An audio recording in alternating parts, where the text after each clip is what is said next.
Okay guys, so today I have some Rage of the Abyss gameplay for you, some meta gameplay with White Forest Azamina.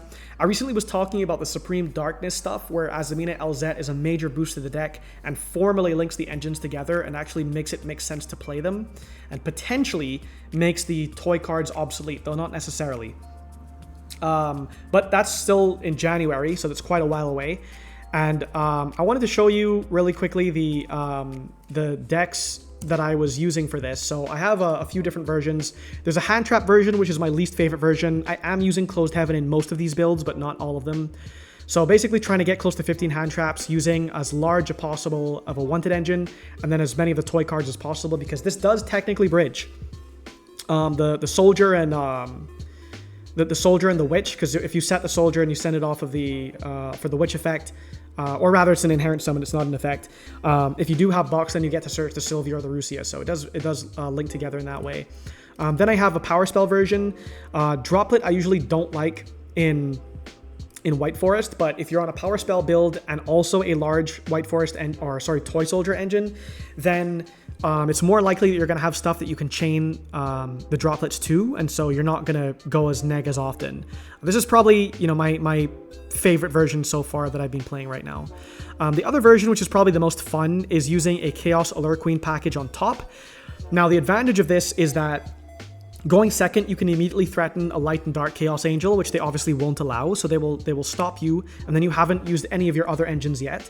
Going first, this can immediately be 2 bodies to go into Closed Heaven, so they have to stop it before you go into Wave Hacking Caesar.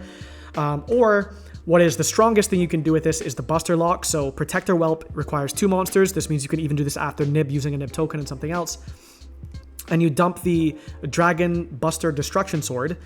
And this card is, well, this is probably the strongest lock that you can do, because the Chaos Allure Queen can equip a monster from the grave to it. And then if it was a light or dark, you can special summon a dark attribute Allure Queen from your deck or graveyard. And because this is dark, you get that special effect, but you also have the wildest card is equipped to a monster. Your opponent cannot special summon monsters from the extra deck. So it's a really strong lock. What else? So the other major thing here is that you technically don't have to play Allure Queen level 3. You could just be using the Chaos Allure Queen for the Buster Lock. But the thing is, if you're going for the Buster Lock and you're committing resources to that, you should protect it as much as you can. And this being a level 3 means that you can very easily in your combo just bring one of the tuners out of the grave to make a Dawn Dragster. And so that way what you do is you make Dawn Dragster and Scourge so that you can play around 2 breakers. So like you could, let's say the Dark Ruler, you could Scourge the Dark Ruler, the evenly matched, you Dawn Drags for the evenly matched. And so it's a really, really strong thing that most other decks right now are not going to do unless they're playing this. And then even if they are playing this, they have to draw it, but we don't. We can search it off of our Ciela. And yeah, the only reason that I don't play 1 because it's searchable is because I am playing the brick, and I don't want to have a ratio of 50-50 brick to good card, you know, like Gamma to Driver. Okay, so let's get into the gameplay. I have mostly meta, so Tenpai and Yubel, and also Runick. I did have a Fiendsmith Magical Musket, but that replay is bugged, so I'm not going to show that. I'll just show the Runick one first. So here I go first. I activate Box. I set 2. Here's what I mean about bridging the 2 engines together. The Witch sends the Soldier. The Soldier comes out, and because I have Box, it does give me a Sylvie. And I set Wanted off of the Witch. I already have access to Deception. Okay, so here I bring out the Ilia Sylvia, and one thing that I wanted to comment on is that even though I've shown the combo in my previous video where Deception, if you draw Deception, it has this really crazy combo where you make Murcielago, and then you can go into Closed Heaven, then make Ilia Sylvia, and then Closed Heaven finish the Wave Hacking Caesar. And so before you've done anything else with any of your other engines, you have Ilia Sylvia, and you also have Wave Hacking Caesar, and that's really good. But in my testing, that never, ever, ever comes up. 100% of the time, I either feel like I need to make Ilia Sylvia right now, or because I need the protection, or I need to make Sol because I need to go for like a push and I have to send something as soon as possible, or I'm in a simplified game state and not only do I want to send something off of Sol, but I want to play the resource game and in the standby phase start to add back Azamina or Sinful Spoils cards from my graveyard. So I actually may even take out the Murcielago, even though everybody's posting all these crazy combos with it, because it just doesn't really come up, and maybe I could just fit in something else that's better. Now this version of the deck is the non-Fiendsmith version. with just like link climbing stuff. So it's really using, you know, like the witch to go into Celine and then make like Unicorn or Access Code Talker or whatever. And Nightmare Phoenix is also very useful. I showed some testing videos for this before. And so here I make Rabbit. I just wanted to show at least one game where I'm not playing the Fiendsmith stuff. So now I feel safe that I have Ilya Sylvia, and I feel like he's not doing anything, so maybe he's on breakers. So I just start, you know, laddering here. Tank bringing out the Stellar, really underrated utility of Tank, so that I can continue climbing here. And Yubel adds back the Silhouette Trick, so just a resource. Here I make the Gallant Granite, I search the Nib. And here's kind of like a standard end board. The main difference is that normally if you're searching Nib, you would prefer to also search for Veiler. That way, no matter what happens to your board, you can just Nib Veiler, and that's extremely strong. And then you have a bunch of resources in the grave, so you just continue playing on the Crackback. But if you're not playing the Fiendsmith stuff, I feel like this is a reasonable end board, maybe plus a Veiler in your hand. Okay, so now he goes and he activates Tip, and I'm like, okay, he's on Runick. That means that he's probably on Breakers, and that means that he's probably on Talents, because a lot of Runick builds are playing Talents. So I don't want to make Talents live. So he Destructions to send the Woes, and I'm like, well, there's nothing for me to Woes. I'm definitely not responding. I don't want to make his Talents live. And then he LZs and sends Skill Drain. So to me, that tells that his hand is maybe not very good, because Skill Drain is very good. And what is it? The Ilya Sylvia can't negate the Skill Drain because it just negates the activation, doesn't destroy it. And you can't like Yubel to bring out Zapper Shrimp, because by the time Zapper Shrimp comes out and can trigger, the Skill Drain will be in effect. The only way that I could... Yeah, so basically I don't really have like a way to stop the Skill Drain, basically. And so I see if he discards that, I'm like, okay, it's probably worth ashing that instead of saving it for the Fountain. And then I have the Rabbit and the Silhouette Trick for the Fountain. So now he Fountains, and here I'm thinking...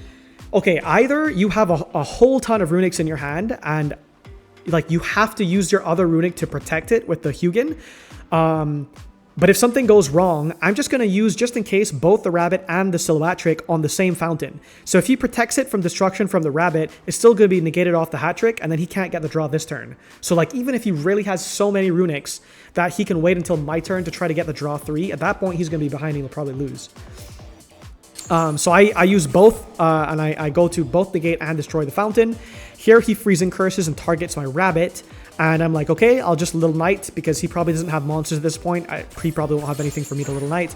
And then he finally Talents, which is what I was playing around the whole time, or at least waiting as long as possible. And so now I have no reason not to Ilya Sylvia, and I know the LZ is the last card in his hand. And so not only does he surrender, but he actually immediately leaves and doesn't continue the match. Okay, so now we have the next match against Tenpai G1. So I'm going first here. Start with Soldier of Stellar. Always feels good here. This will give us access to the box on a new chain. And we can box here. We can ladder. Always remember that the Stellar only brings itself back from the grave if you send a spell or trap. And even though the toy cards are spells while here, when they go to the graveyard, they resume being monster cards. Well, they are always monster cards, but... so they're spells here, but they're monster cards. They're not spell cards, they're spells, but they're monster cards. And when the monster card goes to the graveyard, even though it was sent as a spell, a Stellar checks on resolution and sees that it's a monster card that was sent, and so you cannot bring it back. So whenever you have the chance, you always want to make sure you're spending a spell or trap and you're not losing out on the ladder with a Stellar. Okay, so anyhow, we send the Woes to bring out the Stellar. The Woes resets itself, and we LZ here. We ladder, and now we box for 2. Here we make the Gallant Granite. I don't know what I'm playing against at this point. I'm thinking that, you know, he's probably on Breakers, and so I like searching the Veiler against Breakers. And then I make the Wave Hiking Caesar. At this point, I still have some more bodies, so I decide to just go into the Draco Berserker. So I've used the Fiendsmith stuff. I have the Yubel. I make Draco Berserker with the extra bodies. This could also have been, you know, like a Rabbit, for example, but this is game 1, and I'm not maining those cards in this version, I think. So we have Box, we have a send-off of Box, we have the Woes set up, we have Nib Veiler in hand, and we have like really good engine for the Crackback. So we're looking good. So turn starts, and he imperms the Wave Hiking Caesar, which is a mistake, because then he Raigekis, and I'm like, why did you do that? It was already going to be destroyed. Anyhow, so now he normal summons the Pydra, which lets me know that he did not start with the field spell. And so there's no reason not to Valor the Hydra. So I Valor the Hydra, he specials the Chandra from hand, and then he tries to go battle phase. So I go end of main, woes. Now, important thing, I do not control a monster. So he actually cannot, if he has Bestials, there's no way for him to Bestial me to stop this from happening because they're only quick effects if I control a monster. So I can successfully Silvera here, and this will also trigger the LZ Engrave to add back to my hand. So what this means is he has to have Sangan Kaiman to be able to play because his monsters are about to get booked. Now, I wonder if he thought that we were in battle phase because he tried to go battle and then I wozed in end of main and now he Sangan Kaimans. But I'm like, why would you Sangan Kaiman here instead of battle phase? Maybe he realizes and so he has to add Genroku instead so that he can still get access to the Chandra. So now he brings out the Chandra. But the problem is when he attacks, he can't get to damage step because on attack declaration, I can box and send the soldier. This is basically the secret effect for people who haven't played against this. And so the Chandra is destroyed and then he scoops. So now we go to the next game against Tenpai. And obviously he's going to make me go first. And he Perulias me, which is not good. But I don't have an option but to at least make some type of board. He does Ash me, but again, like if you open box and White Forest stuff, you don't mind as much the hand trap. And so you just continue playing. It doesn't really matter, like actually at all. So we do the Stellar Ladder by sending a Speller Trap. We use the Tails, so we have something to add back off of Yubel. And what's important to notice here is that we're trying to set up something with Scourge, okay? So I go for the Wave Hiking again, and I'm like, okay, at least I have Scourge this time, so maybe I can survive. So there is no woes, okay? And there was nothing for me to use Debtors off of. So he Dark Holes, so I Scourge, and again, you do not lose the Diabella, it immediately comes back. And then he Lightning Storms, but I have these in defense position, so the only thing he can send is the box. And actually, I think that this is a misplay on my part. I was thinking, well, the box is going to be destroyed anyhow. So, okay, maybe he didn't read the box, and he was thinking that the box will be able to destroy his monsters, but if you read this, it says, when an opponent's monster declares an attack, you can send a face-down card you control to the graveyard. He probably thought it just meant send a spell or trap or whatever, but you actually have to have a face-down card. I don't have any face-down card, so this can't protect me the same way from attack. So I think that's what he was trying to do. And I'm like, okay, well, I might as well get value out of it, and so I send it off of Diabel to bring out the Zapper Shrimp, but that doesn't make any sense because if he was on Talents or Thrust, that would now be live. And I just have the Tails in my hand to use off of Diabel anyhow, which will reset itself, so it's a free resource. I'm not losing it. And then, you know, if you were to search for the field spell, I could just Zapper Shrimp, pop the field spell. So I don't actually know why I didn't do that. So anyhow, he goes Magnamut here. And here I negate that off of the Wave Hiking Caesar because I'm like, okay, wait, I already played into Talents now, so I'm just going to stop that. And then I bring out the Zapper Shrimp, and there's nothing for me to pop with it. So now he Pydras, again showing that he doesn't have the field spell, which he searches, which now doesn't matter because I can Chaos Angel, although maybe I shouldn't have done it this way still. Maybe it wasn't efficient. And now he activates Chandra from hand, and again, he's in a spot where if I Wave Hiking Caesar here, he has to have Kaiman to be able to continue playing. So, but I have to do this anyhow because I don't want him to summon the Chandra and then just go damage step, and then I can't negate in the damage step. So I have to negate the Chandra anyhow, and then I guess whatever was in his hand was not Kaiman, so he surrenders there. Okay, so the last match is Fiendsmith Yubel. So I draw a double Dark Ruler, and I see that he starts with Lotus, and I'm like, okay, well, double Dark Ruler is not even like beating this deck, it's just the bare minimum to be able to play. Because he's going to do the Desiree trick, chaining a trap to be able to negate the first Dark Ruler. So the second Dark Ruler has to resolve, which means that I need to draw into like a spell or something else that helps me play. But really, like, I think as crazy as it sounds, you probably need to draw like 2 breakers against this type of deck most of the time. And even then, it might not be enough. So you do have to have engine that is actually good at playing through stuff. So, and the White Forest stuff by itself doesn't do that. You definitely do need to mix other engines with it to make it more resilient. And so here I draw the Tails, so I'm like, okay, maybe there's a way to play. So I Dark Ruler, obviously he's going to negate it. Okay, he brings out the dog, the Soul of Rage. Okay, so second Dark Ruler. And so now he has the, I think is it Escape? I think maybe it's Escape that I know that he has set. So I'm trying to play around. No, sorry. It was, he had searched Abominable and used the Abominable, so I didn't know what the set was. Okay, so he droplets the Esteller, which I guess is, maybe that's okay, because like, you know, at this point, I really do have to have like playable cards to do something. And here I Black Witch and I send the Rusia because I'm like, there's nothing useful that I can climb into. If I make a Silvera and book his monsters, like what is that going to do? Nothing. So I'm like, I need to make some play with Deception. I need to get like Saul to start popping his cards and whatever. So I activate the Deception here. I tribute the Yubel to bring out the Hallowed Azamina. And here I summon the Saul. The Ilya Sylvia wouldn't do anything because even if I needed the negate, it's like, okay, I tribute my monster and now I have nothing. I'm just sitting on a Stellar. What does that do? Nothing. So I need to Saul and try to play a resource game so that I can send something and then also start getting cards back in the standby phases and hope to just like survive really until I can play. So a lot of Yubel decks are only playing one Nightmare Pain, so I send the Pain.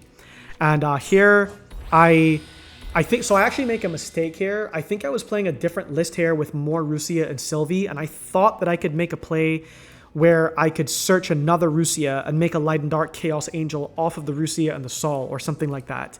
And so I think I like confused myself here with this play. And so I just end up doing something super, super bad. And just laddering a bit to still make a Light and Dark Chaos Angel off the Necrocrypt and the 2 level 2s. And then I just have like an Engraver on field that I pop the Soul of Rage with. So I go to attack and he brings out Spirit of Yubel. And I know that obviously the Desiree will send the Engraver. My Deception resets itself in end phase, and I'm thinking, okay, if he can't get back into some cringe Yubel play where he just burns me by attacking, then I'm probably fine to sit on my Light and Dark Chaos Angel, right? But then it turns out that he actually drew Droplet, and so he droplets my Chaos Angel, which is, you know, because it was unaffected by monster effects, and now he's able to make whatever he wants to run over it and continue playing. But then I get a little bit confused because I feel like there's no way that I can possibly win against the Wave Hiking Caesar in this simplified game state. And so I'm really just like playing it out. I'm like, okay, I'm just waiting for the game to end. But then I activate Debtors to Fusion Summon and he does not use his Wave Hiking Caesar. So I think that maybe he was thinking that I actually don't know what he was thinking. Because I searched the Black Witch and the Woes was known off of the Sylvie, right? Because I feel like if this wasn't known, it could be an LZ, and I could be sending the Woes off of LZ to start laddering into something, and maybe he would want to save it for that. But then why would he let me Fusion Summon? Because if I brought out the Ilya Sylvia, I would just negate it, right? So yeah, I don't know. Maybe this is a misclick or something, and then, I don't know, then he scoops after that one.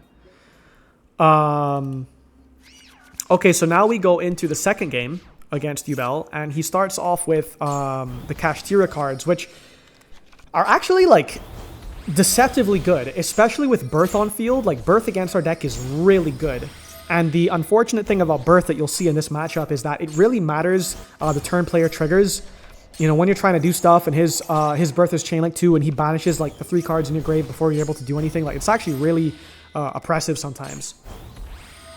So here I'm basically like, okay, I either draw Droplets or I lose is what I'm thinking. Because I needed 2 Dark Rulers before. And now even if I draw 1 Dark Ruler, like he's just going to negate the Dark Ruler. And then I maybe, you know, can't play through everything. And so I do draw a Talents. And I'm like, okay, maybe I'll try to play here. So I LZ a Soldier and he ashes the LZ. So I'm like, okay, he doesn't have Desiree. Which means that I could maybe Talents. And I'm not sure what to Talents, because if I Talents take the Unicorn, it'll turn off his Birth, but I don't even know if I can get to the point where Birth matters yet, and I don't know if I can play around the Wave Hiking Caesar, so I feel like I'm forced to take the Wave Hiking Caesar. And he banishes my Requiem because to turn off my Fiendsmith Engine. So I search for the box here, and now I Talents, and I take the Wave Hiking Caesar. Now, of course, remember, he does have the Phantom of Yubel, right? So he goes Abominable, and I'm like, I think I have to use this, but it's just going to get negated. And so I just use the other, because he's bringing out SB anyhow, you know, so I'm like, okay, I'm just going to Wave Hiking, use both materials. And so here I activate Box, and now I'm like, okay, I already used the Soldier's effect. Like, this is just another Soldier set here. I actually don't think I can play. So I reset another Soldier and a Tank. And there's no play here. There's no play here. It's just maybe climb into SP something. You can't go close to heaven because there's no Requiem. And then he has the Chainlink 2 on the Birth anyhow. So we go into game 3 against Yubel. And I actually hard draw the Scourge, which I'm siding. So we box here a Stellar, we send the Soldier, we bring out the Sylvie. I know he's on breakers, so I feel like I can play however I want. I search the Rusia here because I already had the Sylvie, and we do the ladder into Yubel. I use the tails, so I have something to add back off of Yubel. And again, I'm playing however I want, no caring about Nib or anything because I know what deck he's on. And here I start going for the Buster Lock because I could search the Chaos Alert Queen, for example, off of Arciela, which means I'm not going for like a Nib Veiler play. So I protect their Whelp and I dump the Dragon Buster Destruction Sword. And now I go for the Closed Heaven line. And no reason to play into Lightning Storm, so everything's going in defense. I make the Wave Hiking Caesar. Again, here you'll see a really good example of where how Azamina just makes Ilya Sylvia, because it's like, I don't know, the Murciela thing isn't really coming up very often, so I really am thinking about cutting that, and then also, therefore, maybe only playing one Deception as a way to cut down the main deck count. So, because the Murcielago line really comes up mostly if you draw Deception, and then you haven't used Wanted yet, and then you Deception to search the Murcielago, search the Wanted, that gives you the Witch gives you 2 bodies, they go into Closed Heaven, and now you can make the Ilya Sylvia before you finish the Wave Hiking Caesar line. But if I'm not making the Murcielago anyhow, it's like I don't even need to hard draw the Deception then. I might as well just have it at 1. And this card isn't like really good with the deck anyhow, because you can't. So you have to tribute a monster from your hand or field, but the toy cards, while they're set, are spells. Even though they're monster cards, they are spells. And so this doesn't have synergy with that. So I feel like, you know, opening this doesn't even feel that good half the time. And then what if people start playing Ogre and you get Ogred on this after you open it, that feels bad. So I feel like it's probably better if you search it through your combo rather than drawing it. So here I've made a horrendous mistake of gigantic proportions, which you'll see in a moment here. So I Chaos Alert Queen effect to equip a monster from either graveyard, okay? And if I equip a light or dark, which Dragon Buster Destruction Sword is, I can special a dark Alert Queen from my grave or deck. The whole point of playing this card is that you can make the Dawn Dragster, okay? So that when you do the combo with the Scourge takes care of one breaker or one, you know, necessary whatever. And the Dawn Dragster takes care of like an evenly matched or some other type of breaker that it can actually respond to, you know? So just like not Dark Ruler. But I didn't put any of my monsters in the extra monster zone. And so now what would have been the simple line where you have, you know, like used Chaos Alert Queen for something else or whatever. And you just bring out the Sylvie by shuffling back the Arciela, and then the 4 and the 3 go into Dawn Dragster and now have no space. And yeah, so I'm like, oh, I just have to set Scourge and Woes and pass now. And then Deception in the end phase resets itself. So major oversight, like actually a huge blunder. The difference between having Dawn Dragster and not is really big, because now like the Ilya Sylvia can't negate Dark Ruler anyhow. You know, this can only negate specific types of things. You don't want to have to use this on a random card and then wonder if, you know, he has evenly, or you really have to use it and then he still has evenly or something, right? So it is a big deal. So now he goes Dark Ruler. So I'm like, okay, obviously this is what Scourge is for. So we Scourge so we can send a Yubel. The Yubel comes back. We haven't lost anything. And so we negate the Dark Ruler, and then he activates a second Dark Ruler. So this is what happened in the first game where I double Dark Rulered, and then I don't think I should have won that game, but I did. And so I actually don't know why this works this way. So I don't know if any of you guys understand the mechanics in the chat, but this says you can target one monster in either graveyard, equip it to this card as an equip spell, and if you do, this card's name becomes that equipped monster's name until the end phase. Now, this doesn't read like a continuous effect to me. I thought this would just be if you equip it, it's there. And, you know, the Dragon Buster Destruction Sword would continue applying the Floodgate effect even if this was negated. But what you'll see happens is that the Dark Ruler resolves and this actually falls off. So, if the explanation is that this is a continuous effect and it's just, you know, maybe not obvious to me that it's written that way, I guess that explains it. If that's not the reason, then I would be pretty confused, because often, you know, like, especially if you equip something by its own effect, it's not going to fall off because of Dark Ruler. So maybe it is just because it's a continuous effect. But I don't know why he surrendered. His hand must have been absolute trash. Maybe he drew like 7 Dark Rulers, because what am I supposed to do here? I can't even like make space for my own woes. I mean, I guess I could use Ilya Sylvia to negate something, which wouldn't work, but I would at least get it off field because it would be tributed as cost. So I guess I do have woes live. And I do have Toy Box Live. So maybe he was like, he loses to a single woes. Like maybe he had like a Samsara Lotus and like 5 breakers or something, you know? So anyhow, that's the end of the gameplay there. My final thoughts on this are, I think the Chaos Lure Queen package is very interesting. Maybe I would prefer if I could put the entire thing in the side deck, but that is like really a huge commitment to your side deck, because it would be like 3 Chaos Lure Queen, 4 with the level 3, 5, 6 with the Protector Whelp. It's close to half of your extra deck, or your side deck, sorry, just for one specific lock. So I think maybe if you do play this, it should be in the main deck. Yeah, anyhow, so point is, this deck does actually work before Azamina LZ. I don't know if it's the best version of the deck. I think Runick is still really hard to beat in terms of all-around flexibility, but that's my take on Azamina White Forest in Rage of the Abyss. So thanks for watching.